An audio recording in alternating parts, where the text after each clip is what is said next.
You ask Tiger to calculate. This deals with linear inequalities with one unknown. The final result is c smaller than 2. Let's solve it step by step. Isolate the c. Divide both sides by -15. Whenever you multiply or divide by a negative, reverse the inequality sign.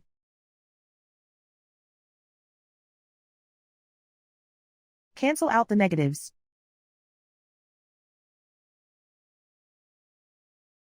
Simplify the fraction.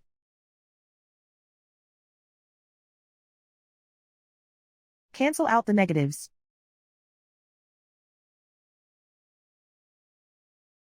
Find the greatest common factor of the numerator and denominator.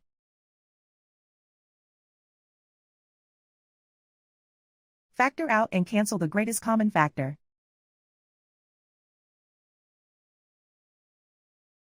Plot the solution on a coordinate grid. And so the final result is c smaller than 2.